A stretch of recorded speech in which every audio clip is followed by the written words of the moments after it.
Hello, my friends. This is the podcast that brings the wealth of knowledge, expertise, and fun of Twin Smoke Shop, New England's premier smoke shop, right to you, wherever you are, whenever you want it. And that's not just blowing smoke. You can find us at our website, notjustblowingsmoke.com, and be sure to follow us on Facebook, Twitter, and Instagram at Not Just Blowing Smoke. Cool breeze in my head, bittersweet smoke flying through the air. It's the way I feel, smoking on a fat cigar. Apparently not. There we go. Hello, everybody. See, it's always a crapshoot whether or not the sound is on. This is not just blowing smoke. Again. And I'm totally befuddled now, Dave. You have totally thrown me off my game. You're welcome. Yeah, thanks. We'll just wing it. It's all good. Welcome to Not Just Blowing Smoke. We're coming at you live from Twin Smoke Shops in Londonderry, New Hampshire. And Saskatchewan, Canada. if you're watching live on Facebook or YouTube, I'm sorry. Just forgive us, okay? If you're listening after the fact, you won't know what's going on because I'm going to force Dave to cut all this crap out and have it go just the way it was supposed to go from the beginning. But no matter where you're listening, you know, whether you're listening on Podbean, iHeartRadio, Pandora, Spotify, iTunes, Google, Amazon, or wherever else you got the podcast from, make sure you hit that subscribe button so that you don't ever miss a thing. We may miss putting on the audio, but you don't have to miss the show. Right, Dave? Yes. Right, Yep. Dave? That's right. Yep. Very good. Yep. I'm Pastor Padron. I'm here with my co-hosts, Pat and Dave. We have Brett Bowersox here, who is from Aganorsa Leaf with us tonight. And we are smoking the Supreme Leaf Toro, the cigar that just dropped from Aganorsa Leaf just last week. It is a Nicaraguan Corojo wrapper, Nicaraguan binder filler. And it's a 6x52 Toro. Yes, sir. And this is the 6th year they've done the Supreme Leaf release, I think. I believe this is the 6th release. Sixth release. Yeah, so some years there's been 2 releases annually. Some years there's only been 1 annually. I believe this year will probably just be release. 1. Yes, Okay. correct. And Last year there was only 1 release, and I believe this year there's only going to be 1. Don't quote me on that. There may be a second, but I believe it's just going to be annually now. Okay. And this is the first time in that 6 releases that it has not been a box press cigar. Yes, sir. So far we've had a box press Robusto, Toro, the Bellicoso, and then there was the Corona Gorda as well. There's been 2 iterations of the Robusto. There was a 52 and a 54. Now, have the blends all been the same for those? Yeah, Or blends are been they 100% different? the same. 100% the same. Yep, blends 100% the same. So 100% on all that tobacco is grown on Aganorsa's farms in Nicaragua. Yeah, it's 100% tobacco from Aganorsa Leaf Farms. Okay. And where did the Supreme Leaf name come from? So as far as I know, legend has it Legend has that, again, I'm not a huge pop clothing buff, but apparently the clothing company called Supreme is where the idea came from, along with the kind of wacky color combinations. Is that where the text style came from too? Is that from the clothing line? You are asking the wrong person, Pastor. I have no fucking idea. Couldn't fucking tell you. Do you know, Pat? You know everything about cigars. I would think Pat knows everything about clothing. He might He have this should. one covered. He should with the furry bear shirt. That's the one thing I don't know. I don't wear Supreme. Shit. There you go. Well, that'll be a question. Maybe can you text Terrence? What? Have you ever seen how Terrence dresses? You think he has any idea? Jake from State Farm? No one knows. Jake from State Farm. If you need help at Target, I'm sure Yeah. Terrence can help you. Terrence from Aganorsa Farm. How may I help you today? Oh my gosh. Thank God he's a good sport. Otherwise, the entire sales force would have been fired numerous times over at this point. So this has always been a limited release. Yeah, it's always been a limited release. Once, twice a year. Yeah. Something like that. How many of these do they actually produce? So this production run was 2,500 boxes, 10 counts. It's gone up substantially from the very initial run from the original TPE show was Right. only 500 10-count boxes of the Robusto. Well, it's doubled in size since, yeah. Oh, yeah, substantially. It's much more, well, from 500 to 2,500. So Oh, actually yeah, five-fold increase in five-fold, production. five-fold, yeah. And then some years we were doing releases twice a year. So this year it's just going to be once. I'm just going to stay quiet. I don't know why I heard like it. Never mind. Let's just move on. Listen, it's gone up a lot. It's gone up a lot. Yeah. Still in the grand scheme of gone things, up though, a a lot. very small production. The cigar's gotten a lot bigger since the original Robusto was released. Hey, I didn't say that, all right? No, no. Could have. No. Let's talk a little bit about the cigar, and then we'll talk about what we're pairing it with and all that in just a minute. Dave, do you want to dare talking about what you're getting from the cigar? Getting a lot of cream, some earth, and there's like the sweet spice that goes along with it too. And the retrohale is real smooth. Just a slight white pepper on the retrohale that just kind of lingers there. That's Yep. about it. You know. Pat, what about you? It's really creamy. It has kind of like a brown sugar sweetness to it. It's kind of a white pepper. It was cagey when I first lit it because you have the Corojo 99 Closed like foot, closed foot on it. I love Then- that. yeah. I love that about the cigar. Bravo. And it has like a really light roast kind of coffee note to it as well. A little bit of earth. Yeah. What do you pick up with it, Brett? Tobacco notes? Yeah, pretty much. Tastes like dried out rolled up leaves. Really good expression of Aganorsa Leaf tobacco. Has the sweet and spicy characteristics of the Corojo. A little bit of that Criollo backbone in there as well, so you get that earthiness, that little bit more body to it as well. Just a really nice balance between the two tobaccos. I prefer the Corojo a little bit more, and this has a little bit more Corojo in it, especially being the Corojo 99 wrapper, so you get a little bit more of that creamy, sweet, the spicy Corojo. characteristic Yeah. of the Corojo. Yeah, baby. Now, you've got Rare Leaf, you've got Supreme Leaf, you've got the normal leaf. Yep. You know, what they're calling it then now, the valediction line. Validation. Validation. Validation. Validation. Validation. It's a lot of leaves. Now, this, for whatever reason, has really caught it. It is one of the fastest moving cigars that you guys put out. Yep. What makes this so hot? For me personally, I think it's really just, it's a more intense blend than a lot of the stuff in our validation series. It just kind of kicks things up a notch. Obviously, the limited nature of the product as well always helps. And I really think, honestly, the packaging, when I initially saw the packaging, I thought it was a prototype. Yeah. Like I didn't even think that was the real band. I'm like, I brought my kid to work there. yeah, I'm like, all right, somebody's going some flashy colors for the prototype band, but you know, it regarding came out that, way. I have to say, when people ask for it, they don't remember the name, but they remember the colors and the flashiness That's of the true. box. And they're like, you know that cigar that had this box? It was this color, orange and purple, I think. It was weird. And it was awesome. It was the best cigar I ever smoked. I hear it all the time. Yeah. Yeah, this is one that the boss has me on because when we first came out with Supreme Leaf, I was like, I saw the boxes, I saw the bands. I called up Terrence. I'm like, what the hell is this? I'm like, this is ridiculous. This is never going to sell. And then what happened? Like 2 months later, it's like the hottest thing on the market. He calls me up. He's like, yeah, what do you think of the packaging now? I'm like, I never love mind. it. I'm like, I'm never saying shit about packaging again, ever.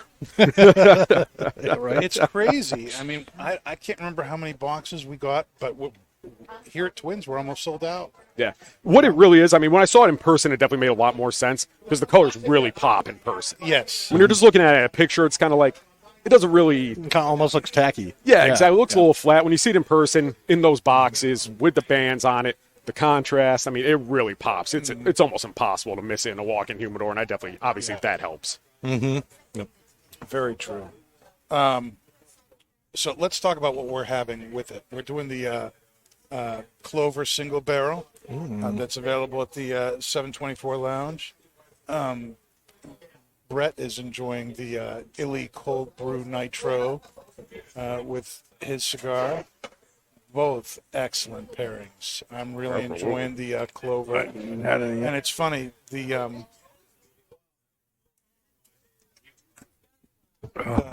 Still don't. There we go. Hopefully it was just before when it wasn't on, right? I think so. It's going now. Dream Is it House. going now? There's still no, what happened? There's no audio? Well, he would. I don't know what he was saying, but He was saying there was no audio on YouTube. Well, we didn't have audio there for a second, so hopefully Yeah. hopefully that's the part that he That caught. should be all. That should be all fixed. yeah. Are you chatting with some lady on your phone there, Pat? I'm looking something up where Supreme came from. Oh, okay. So what we're drinking is the Clover. Now, is this a whiskey, a bourbon, a Scotch, Pat? Does the Clover? It's bourbon, right? It's yeah, it's a bourbon. Yeah. And it's funny that I've had the Clover that you can get in the store. It's not near as flavorful as the single barrel that we have here at the shop. Single barrel is very, very good, and I'm really enjoying how it's pairing with the cigar. Have you tried it yet? I'm about to right now. Yeah, it's just there's a sweetness to this that really kind of ramps up the sweetness of the cigar, but there's also the spice in the bourbon is also picking that up too. So those wood notes, everything about the cigar gets amped up with the bourbon. It's really, really nice. I can only imagine how the coffee would go with it too. Coffee goes with just about everything. If it's a tobacco, you drink coffee, you're gonna have a great pairing every time. Whenever I drink the clove, I get like a kind of a sweet green tea leaf note out of it. And then in the cigar, it's because you have like that little bit of spice. It's not a lot of spice in the clove. I think it's pretty mild when it comes to that. But it's enough to kind of get your palate fresh and ready to go. Yeah. So then it opens up the cigar a lot more. It doesn't really change too much. And then unless it's the finish where I get like a more of a floral sweetness with the creaminess of the cigar, just because of that tea note that comes out of the bourbon. So what were you able to find out in your search? I couldn't. I was gonna ask what Max and the Cubans means, because that's what the translation is. Yep. So Max is Eduardo Fernandez's son. So he's actually next in line, and he's really getting very hands-on at the factory. He's always coming up with new blends, and he's really our big tobacco guy at this point. So he will be the next owner when Eduardo decides to retire. And the Cubans is basically that story is that when we started our operations back in the 90s, we brought over 5 Cuban agronomists, basically farmers, blenders, people that knew tobacco in Cuba. Our original master blender was Arsenio Ramos. He worked for Cuba Tobacco for 25 years. He was one of the blenders of Cohiba. So we brought over some guys with some pretty good pedigrees. The Cuban Cohiba, not the general Cohiba. Nope. Siglo. Yep. Okay. Yeah, so that's where Max and the Cubans comes from. It was blended by Max Big and difference. the Cubans. What happened? I just said big difference. I got you. Between the Cuban and the Dominican Cohiba. Yeah, slightly. Slightly. Yeah, slight Yes. Yep. So how did you end up with Aganorsa? How long have you been with them now? So this is actually year 5 with Aganorsa now. How I ended up at Aganorsa was thanks to Mr. Terrence Riley. We're going to have to give him some accolades tonight, some props, unfortunately. We usually just bust his balls, but basically, we can do that. He yeah. can take it. He can definitely take it, that's for sure. But started working with Terrence about, I think, it was probably about 10 years ago. We were together at Casada Cigar. Right? Yeah. Yep, and then, unfortunately, some things happened with Terrence and the Casadas. I mean, nothing personal, I don't believe. I don't know the story, but he decided to move on. And pretty much when he moved on, he went over to Aganorsa Leaf. Myself, I am an independent cigar representative. I do not work in-house for a company, so pretty much if somebody approaches me, I can sell essentially whatever I like to. Okay. Terrence approached me once he moved over to Aganorsa Leaf. He said, hey, we're looking for representation in your territory. Would you be interested in taking on Aganorsa? Yeah. I'm not going to lie, at first I was a little concerned. Yeah. 'Cause at the time, it was the only thing I really knew about it was great cigars, nobody ever heard of them, and a ton of huge ring gauges. It was like the 8x80 lunatic, and I was like, I don't want to sell that stuff, man. But Terrence convinced me. He's like, you're not going to regret this. Come on over. He's like, we'll make it work out. And he was 100% right. This company, we've absolutely blown up every single year. You know, sales just keep on doing this. Yeah. Thanks to accounts true. like you guys. So, I mean, Well, thank you. I mean, You guys make it kind of easy, though. yeah. grown stuff. a lot with us. We're one of the fastest growing companies we had last year. Yeah, I mean, with a brand like this, I mean, if you really think about how many companies are there within the cigar industry that are truly vertically integrated, there's very few. Yes, that's true. And I mean, to be a part of that, I mean, that's one thing I really look for these days if I'm looking for a brand to take on my own portfolio, is vertical integration or as close as possible to vertical integration, because there's so few that really do everything from seed to ash. And Aganorsa is not just one of them. I think it's one of the premier examples of vertical integration in the industry. As you can see from all the tobacco they sell to other manufacturers. Have they ever brought you down to there to see how their get up and everything? Oh, and yeah. how it works and all that? Yep, been down to Nicaragua. Hoping to go back soon. And one thing, you know, once you've been in a cigar factory, you've kind of seen them all. I mean, some of them are nicer than others, blah, blah, blah. Some have more rollers, some have less rollers. There's little differences in processes, but for the most part, you walk into the rolling gallery and it's kind of, you know, the same thing's going on. Difference with Aganorsa is really going out to the fields and the farms, seeing the agricultural side of the operation. Yeah, it's just mind-blowing. The amount of employees, the manpower, you know, still using oxen plows to till the lands. It's wild to see. And irrigation lines, everything like that. I mean, it's truly old world done still. Always hearing all that, you know, it always makes me wonder how they charge like $10 for a cigar, you know? Yeah, with all the thousand, you hear that 300 hands, you know, touch a cigar on average. You know, a company like Aganorsa, I was just down at Aladino. You know, it was triple or quadruple that for employees who work there. I mean, it's ridiculous the number of people it takes to bring this off. Yeah, I think we have about 3,000 employees. Yeah, that's crazy. That's crazy nuts. Yeah, it's really just, I mean, we're talking 2,500 plus acres of tobacco fields. You know, different farms, different regions, locations. I mean, it takes a lot of manpower. Like I said, not even just, you know, picking tobacco, sorting tobacco. Like one of the wildest parts, one of the things that always stuck with me was actually the sorting room. Basically, where we sort, devein, and classify tobacco. We went in there. Initially, we got, you know, it's a large warehouse. There's probably 50, 60 people in there, and all they're doing is sorting tobacco and deveining tobacco. It's basically, you know, went to Terrence. It's like, is this a year-round operation? And Terrence is like, he's like, I believe it's only during harvest. And then our Eduardo stepped in. He's like, no. He's like, we grow so much tobacco that these people are literally nonstop year-round doing nothing but sorting tobacco leaves. Even though the harvest, you know, happens once, maybe twice a year. Yeah, it takes that long that they're just constantly doing amazing. it year-round. That's nuts. Yeah. That's nuts. So what's, you know, you've said, and I was around when Aganorsa was, you know, start with JFR and trying to get things off the ground. I think I've known you since you joined with them. Yeah, definitely.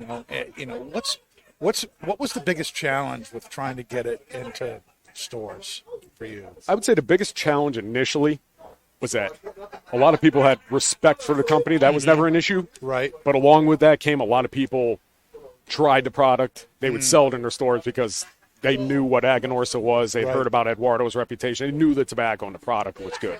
The problem with that was that basically the infrastructure behind it wasn't there. Okay. You know, really like a sales force, obviously. They're like, how do we sell the product? It's like, yes, it's a great product. Can we just put it on the shelves and it's just going to go on its own? And that's what you always hope for. But what you want. Let's face it, unfortunately, that's typically not the case. Right. There's got to be some sort of processes involved to really get a product going. And, you know, the company really had no sales manager, no sales force whatsoever when we came on board. So that made it tough in the beginning. But on the flip side, that's a beautiful thing because we didn't have to worry about the quality of the product. Right. And that's obviously a much harder thing to have dialed in. Yeah. It doesn't matter how good your infrastructure is if the product isn't there, isn't available. If you're, you know, like you said, I mean, being vertically integrated is so. It's such a key point that can separate you from your competition, because if you're depending on 3 or 4 different other companies to make your boxes, to make the bands, to put everything, you've got all those different ways where things can break down. Yeah, so Not to mention if there's an issue, it can get corrected faster. Right. You know? Yeah, what's harder? You know, setting up 3,000 acres of tobacco fields, thousands of employees, 3 different cigar factories, or finding a dozen numbskulls to sell the cigars for you in America. It's, one thing's quite a bit harder to pull off than the other. So obviously having that side of it already taken care of, and not just taken care of to the extent that Eduardo does things. Obviously, we were set up for success for sure. So obviously, Aganorsa is one of the highlights of your package that you know of all the brands that you carry and stuff absolutely. like that. What is it that makes it a standout to you? What makes Aganorsa stand out from the crowd? It really, again, it's just quality of the product at the price point that it's at. And again, I mean, putting in those sales processes, the things on the back end that you just don't see, that, I think we've really excelled at over the last 5 years. I mean, that makes it much easier for you guys to sell it as well, put it in the customer's hands. You believe in the quality. So, I mean, those things make it obviously substantially easier. And again, even if you guys aren't hand selling it, somebody comes in, I mean, JFR 6x60 is still, in a $8 MSRP, $8.49 MSRP. Let's face it, there's not that many cigars like that on the market anymore. No, So there's so few cigars that are really good, consistently good for under $10. They're there, but they're not near as many as they were before. yeah, and even like the Validation series, our new updated core line, it's like most of those, even the Grand Toro size 6x58, are around $10. Which again, these days, it's like when I first started selling cigars, the sweet spot was like $5 to $7. Then it went to $7 to $9. Then it was like $9 to $11. And I feel like over the last couple of years through COVID, it's more sweet spots like 12 to 15. Yeah, And pretty much 90% of our portfolio comes in at under $12. So being able to get that level of a smoking experience, that high quality of a product at a price below the competition, I know it kind of takes the romantic side of cigars out of it a little bit, but at the end of the day, high quality product at a great price point. It's a recipe baby. for success. It is what it is. Now, recently, Aganorsa did a major restructuring of packaging boxes, and you all went from 20 count to, is it We still need to figure out the box counts. One day we'll get that figured out. We're still all over the damn place on that. But. Now it's the specials are really, well, in the what is it, 15 count in the regular Yeah, series? so the Validation series is 15 counts. The new Anniversarios are 10 counts, except for the Lancero, which is a 16 count. Rare Leaf's a 15 count. Supreme Leaf is a 10 count. Then JFR is 50 counts, 30 counts. Lunatic, 28 counts, 30 counts on the jackhammer size. So, we're still all over the place on box counts. On that.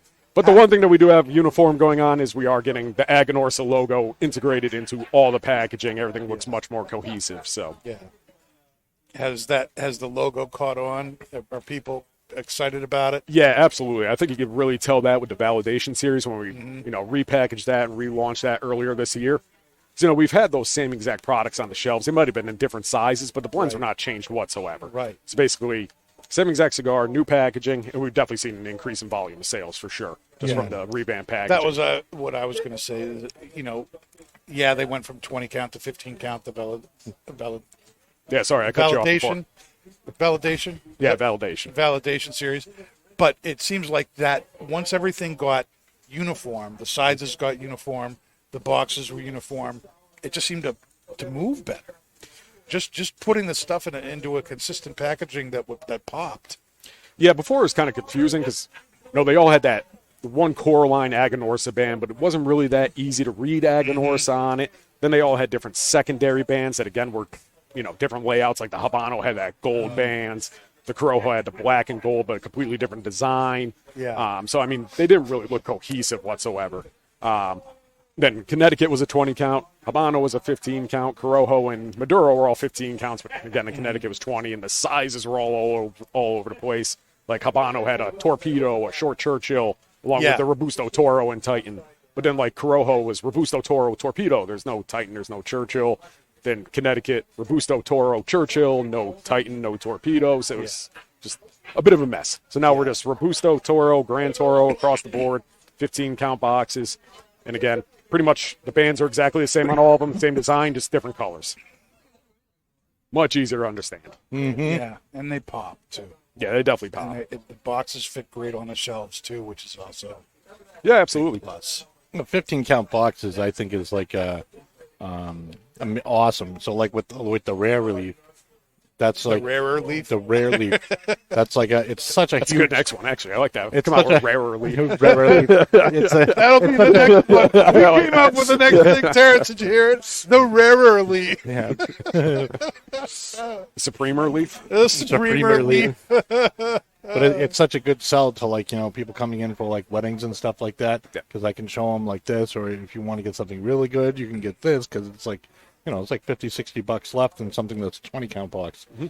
Well, Yeah. The price point makes the box buy very appealing. Yeah, you know, absolutely. Whereas most, I can, as I, one of the banes of my existence in my position right now at Twins is doing all the price updates for as things come out, and so many boxes that were under $200 have now gone past that $200 mark, and so to be able to get a box of cigars for $140, $150. It is a big deal. If you're buying it for a gift, if you're having it for a wedding, like you said, Dave, for that presentation, for it to come in the box. It's to get an easy- it's award-winning easy sell. freaking cigar of the year, Yeah. for like less than $200, it's like a no-brainer. You know what I mean? Yeah, absolutely. I got a question for you guys. All right, sure. I'm not sure when the last time was that you smoked a rare leaf, but which do you prefer, rare leaf or Supreme Leaf? Rarely. Rare leaf. Yep. That was quick, Pat. Why did you pick rare leaf? I don't know. I've always liked it more. This iteration of Supreme Leaf has been my favorite one. I think Same. it's because it's not box pressed. I don't know. I don't. Well, that I don't that was my dislike next, box pressing. That though. was my. I'm a box press guy. I like a box press cigar, but for whatever reason, this, round Vitola just really pops. And if it's the same blend, like you're saying, each of these releases has been the same thing, just different size. Yep. This really makes it pop to Yeah. me. I mean, do you guys agree? Has this it's been the fastest moving thing too. I feel like it's been the smoothest and the creamiest. I think it's been the spiciest. On the retro hail, it definitely has I a think lot it- of intensity. I think it's been the woodiest. It's all around just awesome. Yeah, the two for me are definitely this one, and my favorite before that was actually the box press Bellicoso, which is for me is odd because I am not a box press person, Okay. and I am not a Bellicoso person. But What for some made- reason, that one just fired on all cylinders. Really, not to jump ahead of you, but pretty much the same way this does. It's very creamy, it's very smooth, it's very Yeah. easy on the palate, but it still has that intensity of Tons of flavor. flavor, Yeah, Flavor. and the retro hail is huge on it. Yep, absolutely. The rare leaf is a little bit deeper flavor, and that tends to be more where my palate tends to go. So, if I were honestly, if you handed me this cigar and a rare leaf cigar, I would have a very Came hard prepared. time saying which would I rather have. Yep. I would super enjoy both. Other variations of Supreme Leaf, I would go this, without really thinking twice. Not that it isn't a good cigar, I don't enjoy it, but this is more my palate. Yeah, But this has something going for it that this is the best thing from Aganorsa I've had in a long time. yeah. I mean, for me, and again, very similar to what you're saying, I leaned a little bit towards Rare Leaf over Supreme Leaf. I think Rare Leaf's a little more subtle, a little bit more nuanced, whereas Supreme Leaf is definitely a little more intense, a little more in your face. Again, far from a strong cigar. It's not No. it's not a 9 or a 10 out of 10 strength level whatsoever. But I mean, Rare Leaf for me just always, man, the flavor on that thing, it's just so easy on the palate. You can smoke 2 to 3 of them back to back, just no problem. And the complexity in that cigar is absolutely excellent. But again, now smoking this one in Parejo form instead of box press, might have to reconsider. I'm going to go back to my Rare Leaf after I'm done with this. And Rare leaf, yeah, go to the Rare Leaf. And I'm big on the fact that the Rare Leaf is regular production for selected retailers, so it's always accessible. Like, Yeah. you know what I mean? Even though Like, it's rare, it's just released staggeredly, right? if you Yeah. do, Yeah, that's well, beautiful. when Rare Leaf comes out, like, I think when you do like a limited production cigar, it's easier to utilize better tobacco, I guess. Not that there's better tobacco in the Supreme Leaf than the Rare Leaf, but seeing that the Rare Leaf is as good as it is, and it's something that we can get at all points, that's why, to me, it stands out more than the Supreme Leaf, because, they're always there, and we can all kind of agree it's equal. It's hard to kind of choose It's a very between. good quality cigar, yeah. But it's been funny as these things have come out, each time we get it, it seems to go faster than the time Yeah, there was a before. cult following for it. And I remember when we put them out, there were several people, there were people calling up asking, has the Supreme Leaf We dropped get those yet? wacky colored Has the boxes Supreme in Leaf dropped yet? and I'm like, Has that no, fucking it's purple coming, thing showed it's up coming, yet? It's coming. It's coming. It's not ready yet. It's the way. And so the day that they dropped and got onto the shelf, I mean, boxes went right off the top. People were not buying singles; they were buying boxes of it. Yep. Absolutely. Yeah, You I think this one, having a full year off as well, I think it definitely makes a difference in the demands. I mean, Supreme Leaf, even Rare Leaf as well. I mean, obviously, like, these are items, so not to jump ahead of myself, but for us at Aganorsa, it's not like we grow a ton of different tobacco. Pretty much 99% of what we grow is two seed varieties. It's Corojo 99, Criollo 98. So what makes Rare Leaf rare is really that it's just tobacco from an excellent growing season that our blenders coveted. They're like, let's set this aside for a special project. Okay. It's not some wacky new seed variety. We It didn't. was a good season. Yeah. Yeah, it was really just, like I said, our, those Cuban agronomists that we brought over almost 30 years ago, like, this is excellent tobacco. This is stuff that's prime. We should sit on this for a while, save this for a special project. So that's really how we operate.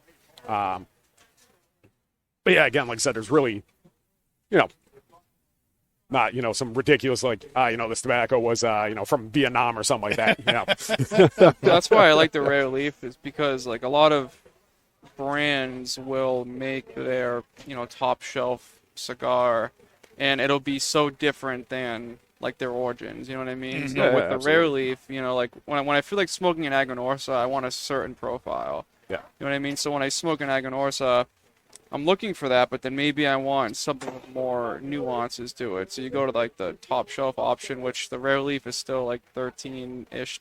It's not a lot of money. Yeah, exactly. And you're getting those core Aganorsa flavors, but then you're getting those subtleties that you're looking for when you jump the shelf, to the upper shelf. And that's why I like it so much. There's other brands where their top shelf cigar is different than the core line that I enjoy, and I'm like, what am I smoking right now? Yeah. But then with the Rare Leaf, it's like I'm comfortable, but it's also exploring at the same time. Yeah.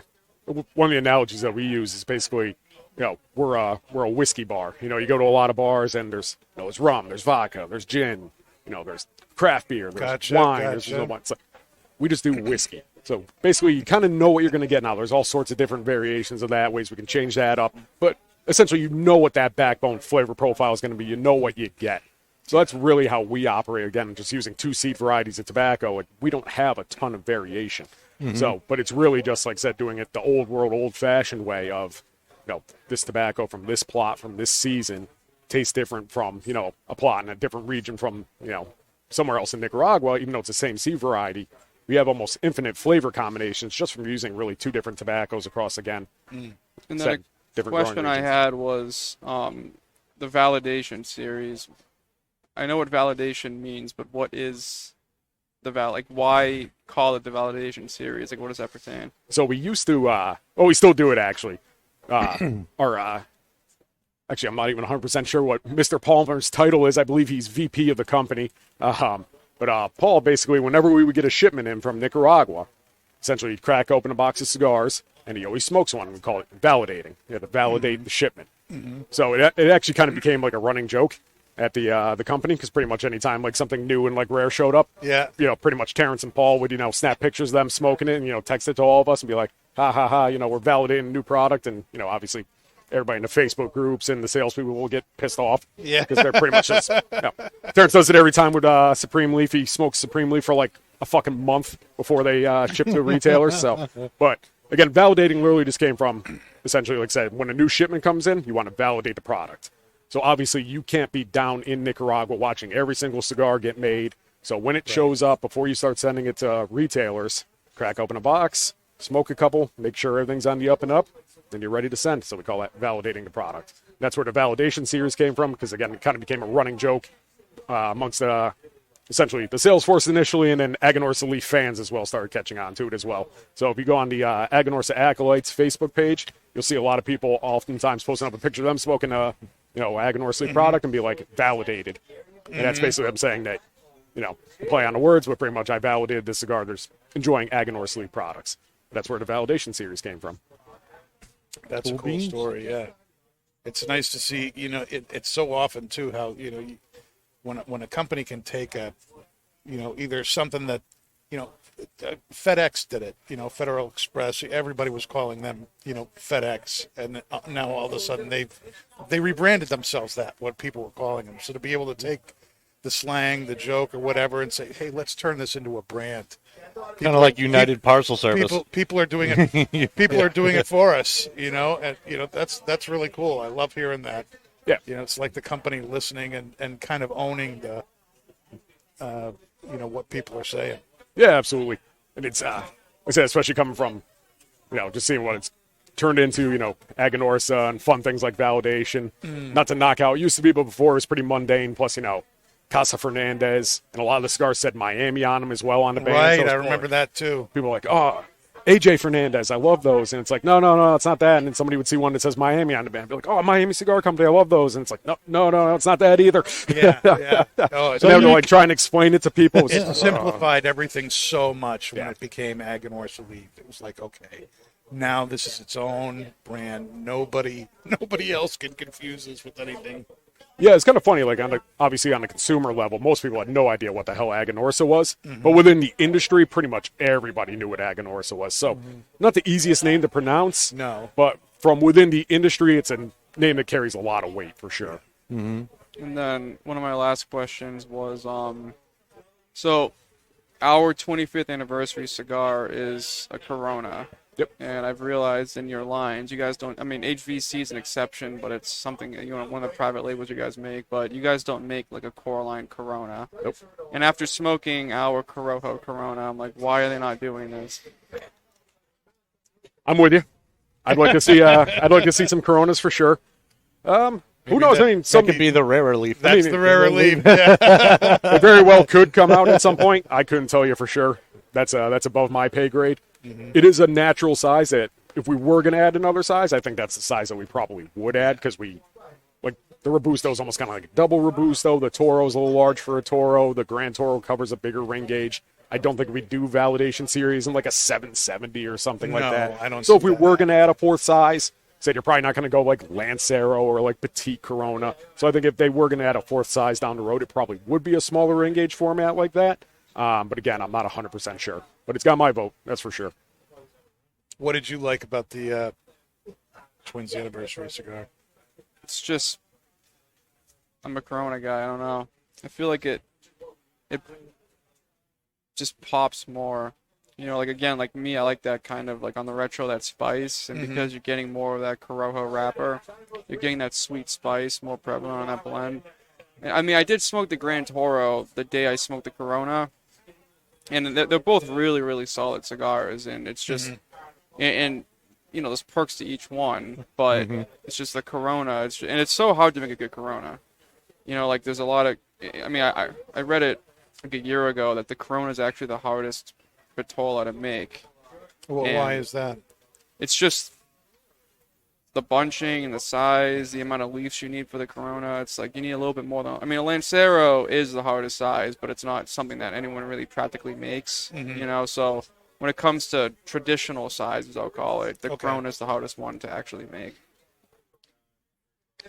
Which oftentimes, like if I really like a line or a blend, I'll smoke the Corona and see how it smokes, because to me, that's how you can really test the expression of the blend. Yeah. Sure. And then see how well the company is, because if they can make a really solid Corona, then, they can do the Robusto, the Toro. Right. If they can do the most difficult thing, then. Which is why it's just funny that Aganorsa doesn't have Coronas, because like that Corojo Corona is just phenomenal, and I'm just shocked, Yeah, it is kind of funny, because it's like, again, going back to, kind of how we got started, bringing over so many people that actually worked for, Cuban Tobacco, And obviously, working with traditional Cuban style vitolas, you know, a lot of Pantellas, Coronas, double Coronas, Lonsdales, those kinds of sizes, you know, where a Robusto is really almost their Gordo. You know, it is kind of unusual that we don't do a ton of those, you know, or at least more smaller ring gauge formats. Going back, like, I've only been doing this for a little over a decade, but I remember when I first started that the size that people would use for test blends and blending was a Corona. And now, since unfortunately we had to Americanize everything, bigger is better. Now, pretty much all test blends are Robustos and Toros. So when somebody's blending, they're blending in Robusto or Toro because it's easier to go down in size from there and easier to go up in size from there compared to if you're starting at such a small format. All right, you're starting with a 5x42. Now let's turn this into a 6x60. Yeah, good fucking luck.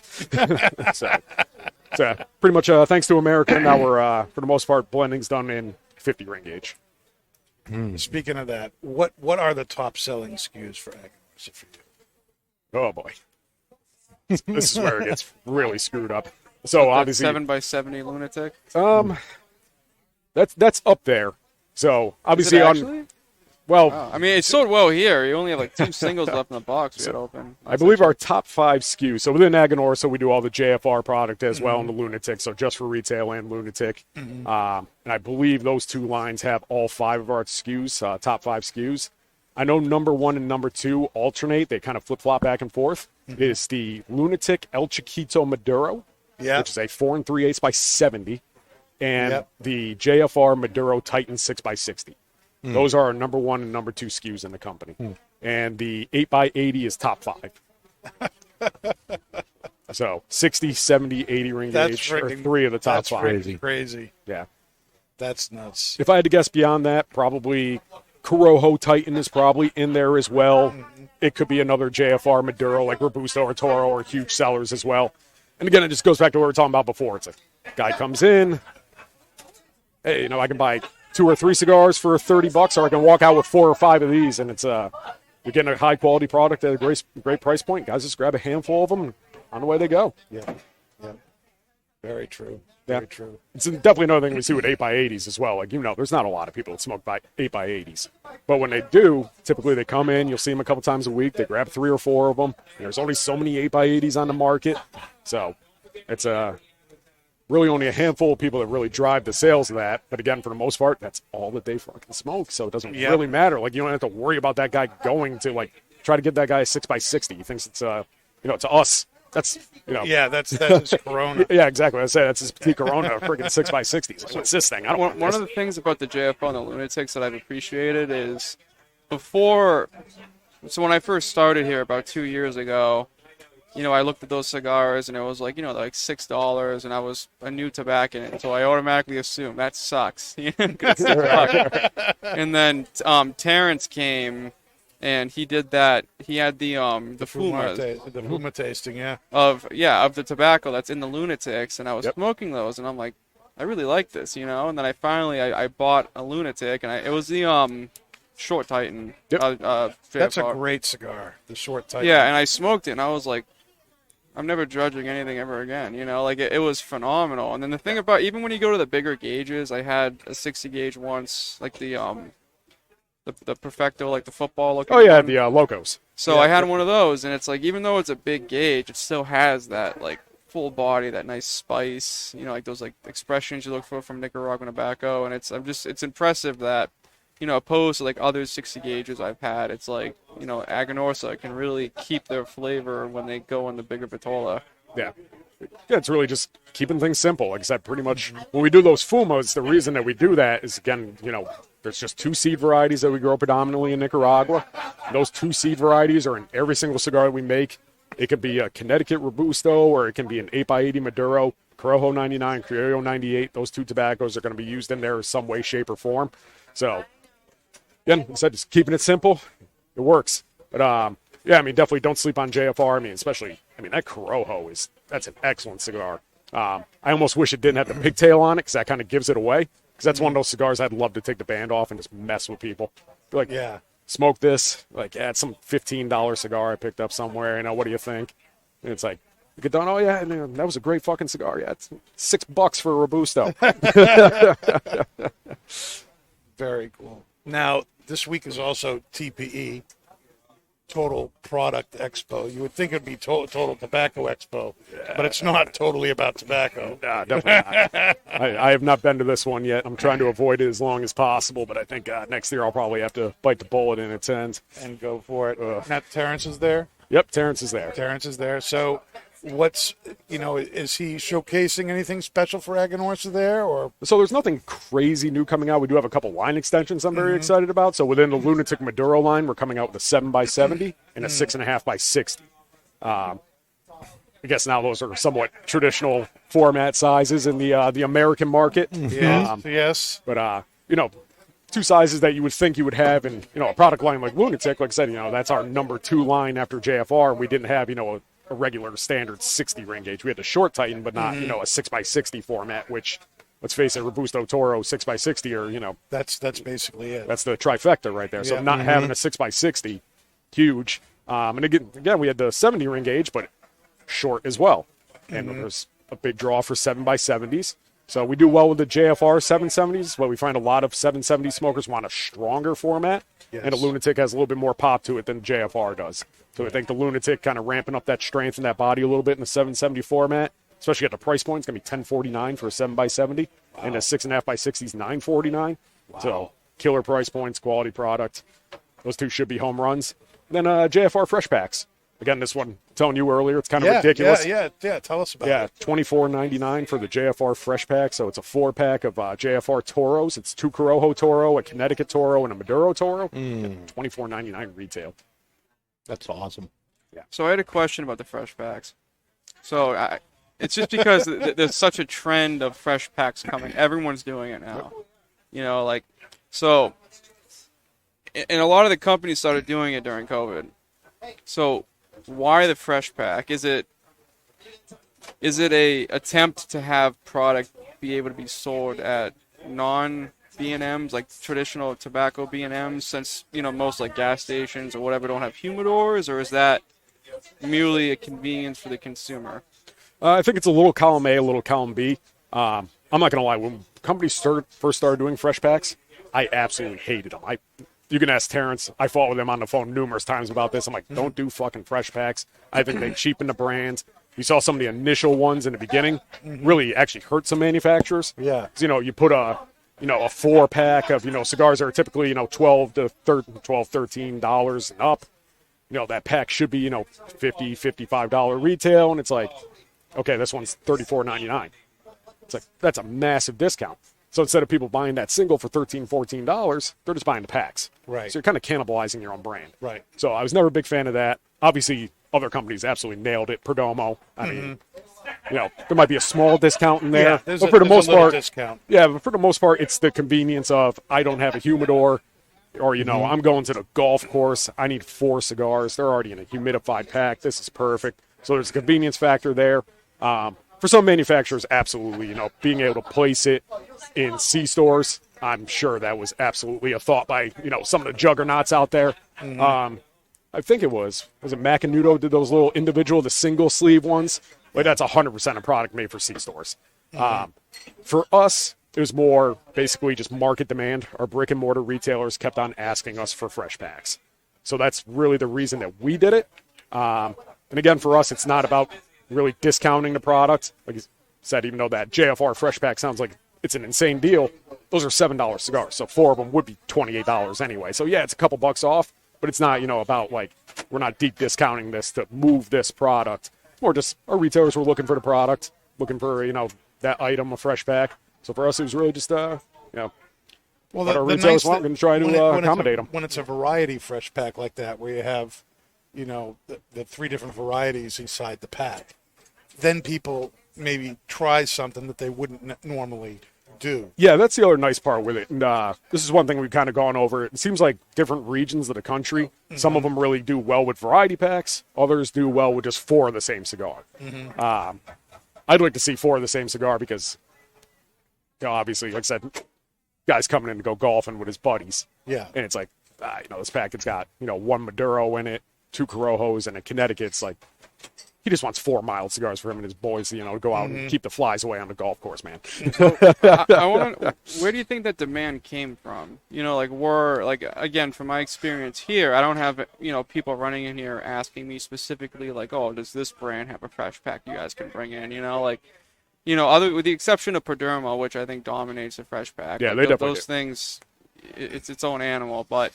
No one's really come to me and been like, I really want a good fresh pack, or I want like a nice. I mean, we do have people that get variety packs, but they're looking for, it's more of a gift thing. It's not like someone coming in buying for themselves. So, when Aganorsa was being requested to do this, like what was the feedback specifically? Like, was it gift things? Was it people, they just want like this, they don't have humidors? Like, yeah, what I think it is? It's really, and again, I think this kind of comes back to all of us kind of being cigar geeks. Like, we look at it a little bit differently compared to, really the silent majority of consumers. Like, let's face it, 70-80% of consumers, if not more, are coming in just looking for a mild cigar. They don't smoke that often. They want convenience. And those are the same people that, for the most part, aren't going to come up to you being like, hey, why don't these guys make a fresh pack? They're just kind of like walking in there just like, somebody help me out. I just need a couple cigars. What's convenient? What's easy? Price point. And I think it's, like I said, more that majority consumer that isn't nearly as vocal as, we are, or, the regulars that we converse with on a, more common basis. So I think it's really, your more casual smokers drive that. As far as, I'm not going to lie, in my territory, I didn't have a ton of retailers coming to me and being like, Brett, I need a fresh pack. I'm going to kill it with these. It was definitely other territories were much more adamant about it. Okay. It seems like Texas, for some reason, Texas wanted fucking fresh packs.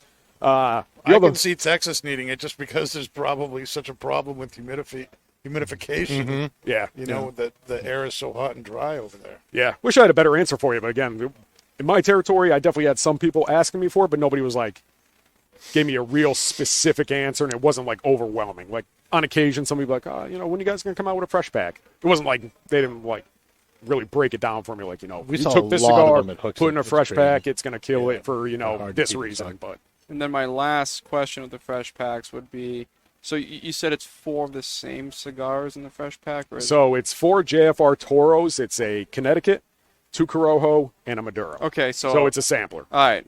So that's different. I thought it was going to be 4 of the same cigars, and that would be a different, because I don't think think in the anyone future we does might. that.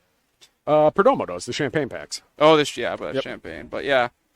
So all right, yep. So never mind. Yeah. But I think those They fly. They fly. they fly. Yep. They fly. I think you could, if you're going to do fresh packs, you might as well do variety and same cigars. Yeah, I mean, personally, again, I don't know anything about the sales end of things. I know nothing about it, but I would never do like for me, the champagne packs, those guys would buy 4 champagnes out of the box if they didn't have that champagne pack, in my opinion. So it is a discount. You have to make the pack. You have to get the built-in humidification in the pack. So that's just me. But again, I don't know anything. Maybe it does upsell people because they think it's a bargain. They buy 2 more than they would have if they walked in the store. So I'm not sure. But I think that's generally the idea. If somebody's going to buy 2 or 3 and they spend, $4 or $5 more, they get an extra cigar. They get the extra cigar. I think it's probably the biggest thing that we haven't mentioned yet is probably brand awareness. So especially Perdomo, those fresh packs, they have the stand-up display. Yep. So let's face Well, it. and then Are we along getting with a the- nice little display? No. along with the brand awareness though, Stop then the person's carrying around that bag. Yeah, absolutely. And if they take it to the golf course, handing the people see that. They see the brand, they see the bag. a lot of people buy it once just to get the bag, and they just keep buying it when keep they need using another it. bag. Yeah. So even if it ends up being filled Like with I have somebody- a guy that comes in and just buys a few cigars every Sunday, and he just puts it in a Perdermal bag that has no Perdermals in it. I mean, you think about it, it's like a lot of those customers are coming in. Like, how often do you see a guy come in, he grabs 1, 2, 3 fresh packs, and literally just goes right to the counter, cashes out, and leaves. He doesn't even go in the walk. So that's He the other just thing I grabs was going fresh to say packs. is most fresh pack people, like, that's why, like, it's almost like Fresh that whole pack people. gas station kind of, Yeah. thought experiment is they just come in, they beam it right to the fresh packs, they pick them up, they check Yeah, out, you yeah. barely have to even say hi to them. And if Yeah. you say hi to them, they want to say hi back. They're laser focused on the fresh pack. We're in New England. We're not the friendliest bunch up Where's here. my dang fresh pack? And then if we don't have the fresh packs, God help us. Like I gotta make sure I gotta check my tailpipe on the way out of work. You know, like But here's the flip side of that. So imagine I like, mean, your car's tailpipe. so oh yeah, my cars. But yeah, my I tailpipe. thought that would be assumed that that's what I meant. if you didn't have those It's a fresh cigar packs, podcast, so. what does that customer go and buy? So it's a casual smoker, doesn't really know what he's going to smoke. He sees that fresh pack as he's going in, $25-$30 for 4 mild cigars. He's like, perfect, just grabs it, goes to the counter and leaves. See, I have an It's answer an for easy this one. decision. So, but It's if- an easy decision. But there if is- that wasn't there, what would he go in and buy? Well, he He'd probably goes go in and he buys 4 Perdermos and he just bitches about it being No, $3 more. So I'm saying, like, imagine that. So 100%, again, going back to the silent majority of smokers. So this is a guy that doesn't even know, like, what the hell Perdomo is. He comes in and, like, what are the brand names that he knows? He knows Macanudo, Monte Cristo, Cohiba. So, like, if that fresh pack wasn't there before he went into the walk-in, what's that guy going to go in and buy? He's probably going to walk out with 4 Monte Cristo whites. Or he's going to walk out with 4 Macanudo Cafes, Romeo Bolis, something like that. But because you have those fresh packs outside the humidor, imagine how much market share Perdomo's taken from, those macro brands like that just by doing the fresh packs. So for them, it's been absolutely dynamite to be able to capture consumers. And that's where I was getting at, with brand awareness. Because I'd imagine a lot of people are smoking fresh packs. They're not guys that were smoking champagne before, all of a sudden like, oh, it comes in a 4-pack with a Boveda in here? Oh, that's amazing. I got to have that. It's like, nah, I think it's, for the most part, the vast majority of people that are smoking them are probably consumers that they did not have before. And again, it's probably coming from, really, that lion's share, like I said, macro brands. Those guys that are coming in just going to buy, your name brand stuff. Able to capture that smoke. And honestly, those are the hardest consumers to capture by far. Outside of like the guys that only smoke, Opus and Padron, Davidoff guys are kind of in the same vein. But it's like getting that guy that, only smokes, once or twice a month. He likes smoking, but it's not like that big of a hobby for him. He's not like on Facebook groups. He's not getting aficionado. Yeah. Like he has no idea, who the hell's Warp Cigars, who's Tatuaje, Illusion, like small boutique brands. He's like, he has no idea what any of that stuff is. And those are the far and away the hardest consumers to capture. And again, at the end of the day, they're still the majority of smokers out there is the casual consumer. I said, for us, we definitely get wrapped up in, our regulars, guys that are coming in every single day. Yeah. They come in at events, they buy boxes of cigars. That's really what we get wrapped up in. But like I said, that vast majority of, milder cigar smokers, they're still just smoking those macro brands. And then I'm gonna, unless those are the Dan hardest has guys to something, switch over. I have one more topic. Please.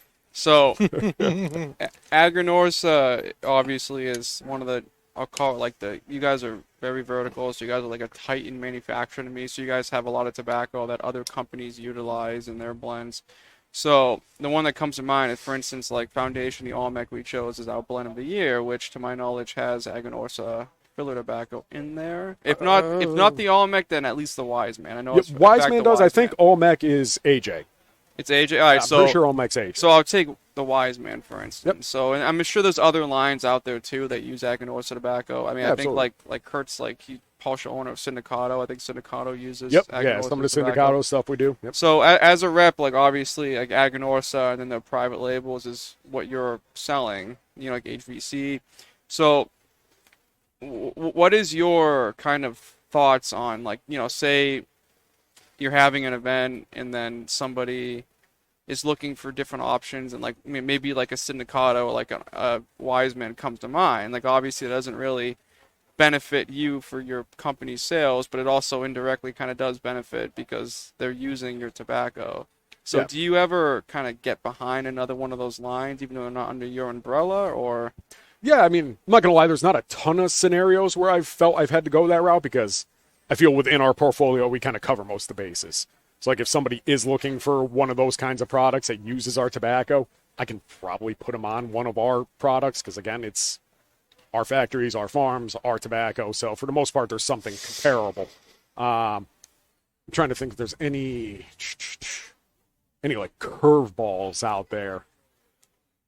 The only thing I could think of, like maybe like some of the older like Viaje stuff, like some of the older Viaje stuff was just, even though it was coming from us, it was just like, it was a fucking powerhouse. Like things were just strong, man. Like they're really strong, really peppery cigars.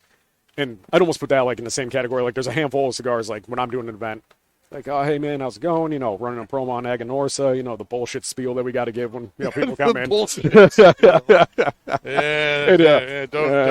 about that, Terry. This is why we try not to just stand behind the table and do, hey man, doing buy three get, I'll give you another cigar for free. That's why we Aganorsa, dude. but that's why we do the fumas. Yeah. Bring the customer in. It's But, the rarer leaf. yeah. But yeah, really, there's only like a handful of brands where like if somebody comes in, like I smoke, dab it off, Padrones. And again, it's not because I don't think that they wouldn't enjoy my cigars. It's pretty dumb to downsell a customer. Guys coming in to buy a handful of, $40, $50 cigars. Hey man, try this $7 JFR. Yeah, I think the retailer would really love me for that. Probably wouldn't be too fucking thrilled. Really, the only You other have one, to be sensitive to that. yeah, I mean, really, like the only other one is like La Flor Dominicana is always a funny one. Like guys, like I smoke nothing but DL 700s and Diggers. I'm like, just go smoke those, man. Like I got absolutely nothing like that. Great cigars. Just go grab some of those. I'm not even gonna bother you, dude, because we got nothing that's even in that strength profile. And again, being 100% Dominican, it's just night and day difference from what we do as a company. Again, getting back to the core point of your question, I don't think I'd have, like I said, really much of an issue just putting him on something else Aganorsa. Like I said, again, just because it's our factories, farms, similar tobaccos. Again, it's blended by somebody also, so there's definitely going to be differences. So it's really going to be up to consumers, figure out which one they prefer more. Like, Are you guys ever going to do anything like a seconds, like factory smokes or anything like that? now we have some bundles, but nothing like seconds or anything like that. Yeah, no plans for that. What about the other way? I mean, it seems like I see a lot of companies that have been around for a little bit, all of a sudden trying to come out with a really kind of high end. So even if it's a limited thing, I mean, you brought up Foundation. They came out with a Senator, a $30+ cigar. My father just came out with a $40, I want to say Florida Los Antilles. Florida Los You have the 1935. Los Antilles. 1835. No, 1935. Monte Cristo. That's considered like, for them top line yeah, as well. that's high end stuff, and so like with the Antilles, the average cigar is $9, $10, $11. Now they come out with a 10-year anniversary, it's $40. Does Aganorsa have plans to do something like that where they take like a rare leaf or Supreme Leaf and they come up with here's the frickin' best of the best, it's $30? How many people watch this show? Can I let it fly on this one? Yeah, you can let it fly. Sure. There's only like 4 I'm not gonna lie, stuff like that is absolute bullshit. you have a $10 fucking cigar you put in a coffin, now all of a sudden it's fucking $40. Yeah, come on. There's no like, nobody's putting like some crazy, again going back to tobacco. It's like, yeah. What are you putting in it to make it a $40 cigar? It's not just a knock on that one brand. It's anybody. It's doing stuff like that. This is why it's a little ridiculous, and this is why we didn't go that route during COVID. When everybody was getting, their government checks, like there was a high demand for $25, $30, $40 cigars. It was kind of wacky to see. We had retailers asking us for expensive cigars. At the end of the day, our anniversario, try and, like, how do you up that? The cigar's absolutely fucking fantastic. Same thing like Rare Leaf. It's like, how do we make something like that better? Until you're just getting to a point where, I hate to say it, you're really just bullshitting the consumer. This is $40 because we put in a fancy fucking box. That's why it's $40. There's no different tobacco going in there. We're already using tobacco that's, 4 or 5 years old. Like, there's not like, a tiny plot like somewhere out in, Jalapa where like, oh my God, this, 100 square feet. This is, God's gift of fucking tobacco right here. We got to charge, $50 a cigar for, the ones that are using these leaves. Like, that just doesn't fucking exist. So anybody that's doing stuff at that price point, it's that bullshit. Absolute bullshit. And I'm happy we didn't go that route. What's the absolute most you think a cigar should be today? Today. Good thing you put that on there because, man, with the way prices have been going the last couple of years, the average cigar is going to be $20 real fast. Yeah, well, I mean, a box that cost you, $2 a few years ago now costs $8. I mean, so obviously, that packaging, adds to the cost of the cigar. So I would say, what's the highest that somebody should go. What would you pay? What do you think is like a cigar? I mean, there are cigars that we have in the store, $120. Yeah. You know what?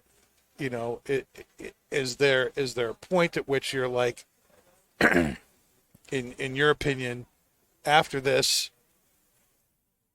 it's mostly marketing, or do you think? Now I will say I'm going to say there are exceptions to that, but Marifel. I haven't had a Marifel, so I can't. I haven't had that one yet either. Now So Pat, looking forward to smoking it. I've never seen Pat. Was the happiest person. Pat's eyes. I've never seen Pat that Pat's happy. eyes were spinning like peas in a my whistle. gosh. Now I know you hear that phrase. I actually saw why it exists because he could not look in one direction for more than a quarter second. It was all over the place. I've never seen him ooh and ah over a cigar like that. Pat found his desert island cigar. It was better than sex. In that case, listen, I have no idea what he's using in it. Maybe it is, hey, he's got tobacco that's 20 fucking years old and somehow still I has think the flavor wrapper going is on. actually but 25 years old. I think that's one Which of the is- things they disclose. That's pretty astonishing. So at the end of the day, if you have, this is where I was going to go with this, is like the best example I could think of to justify price point. That's a high-end cigar that I can really think of off the top of my head would be something like Atabey. Just because tobacco substantially aged. The cigar is aged for how many fucking years after it's rolled? 3 to 5. Yeah. 3 to 5 years post-roll, which is just simply unheard of in Right. the industry. It's obviously extremely high-quality tobacco.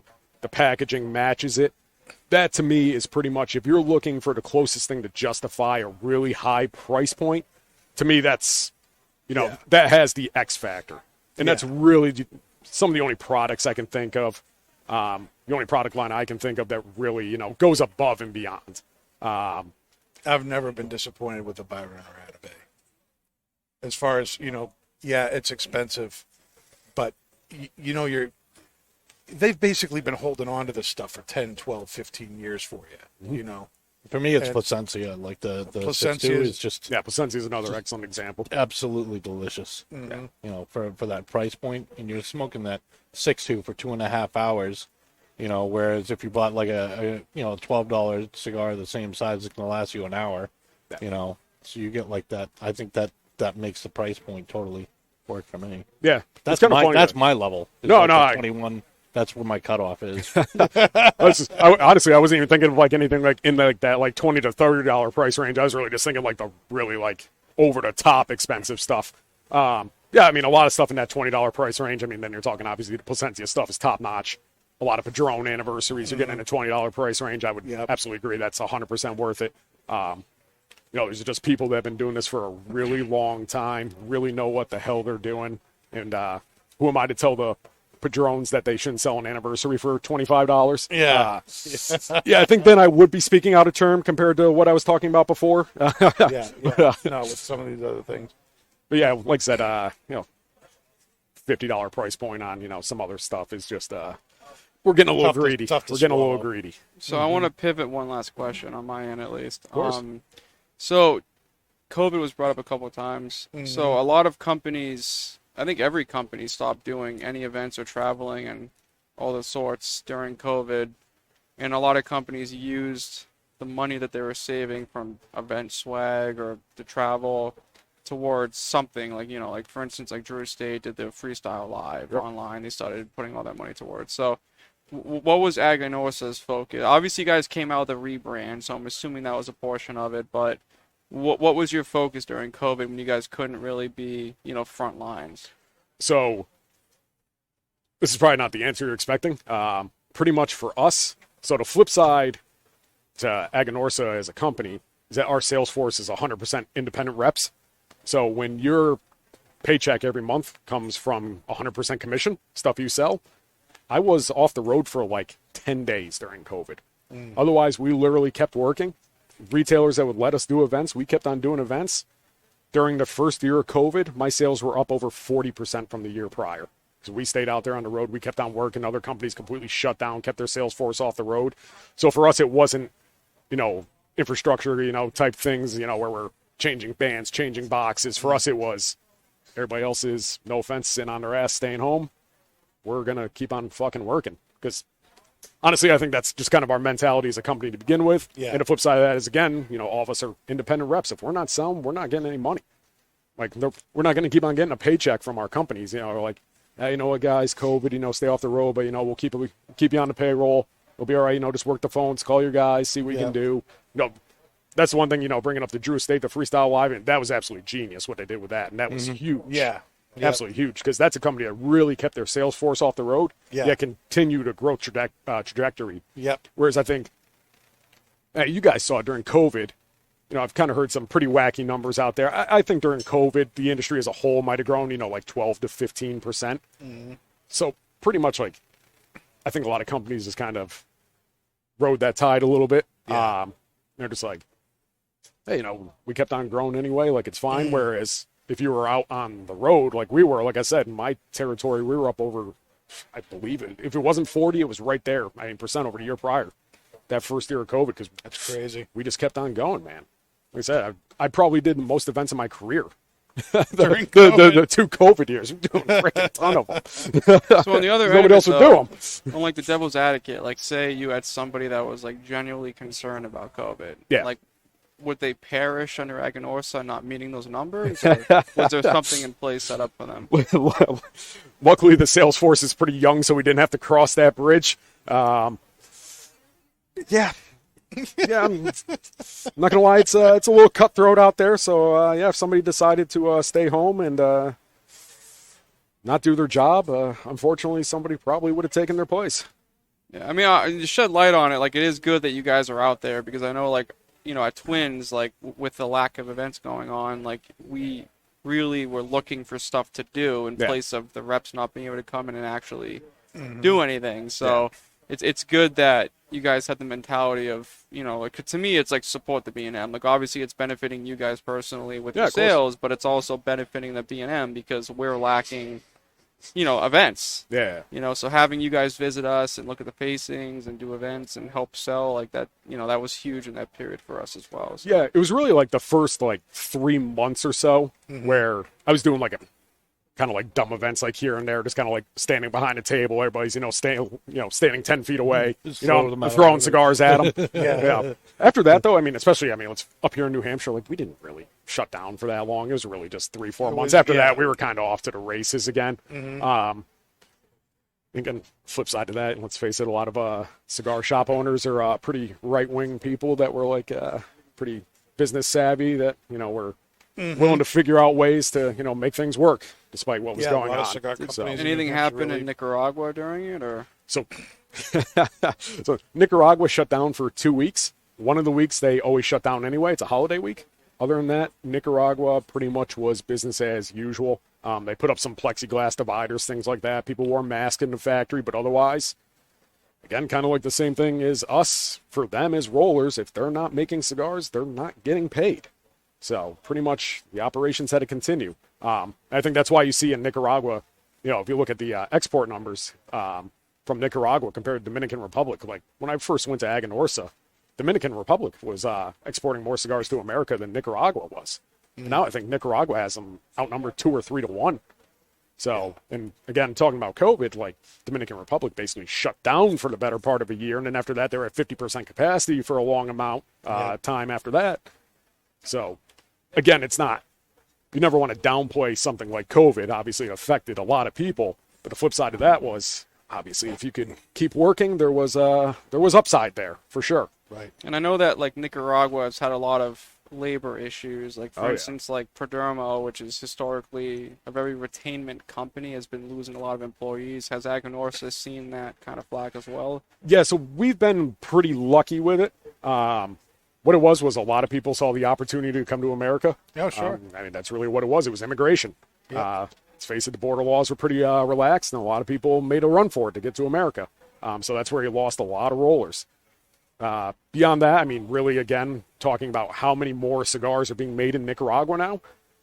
It's not like, 100 new rollers are showing up, every month to, pretty much, provide the demand for, rollers. So we said we're kind of dealing with a finite resource despite, the increase in demand. So it's absolutely an issue. that's definitely a part of where you're seeing your price increases come from on cigars. A lot of it's definitely labor.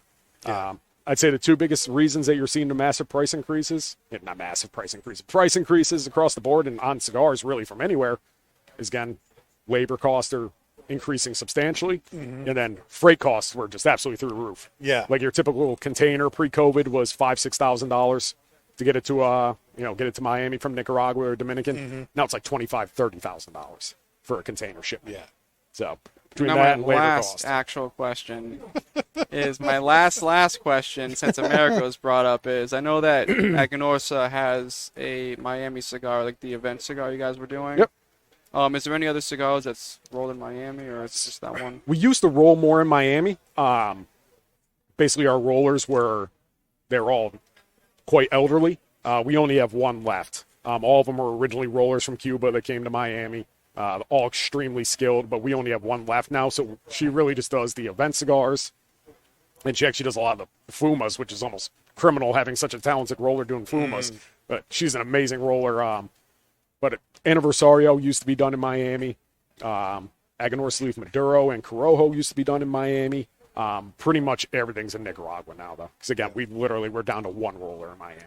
So pretty much what she does is, people come by the factory, not the factory, the warehouse. Yeah. She's still in there working. It's part of the experience. Yeah. So, you want to smoke a fresh rolled cigar, from I think she's whatever the Cuban roller scale is. I can't remember what the top tier is. It's either level 7 or level 9 Torcedor.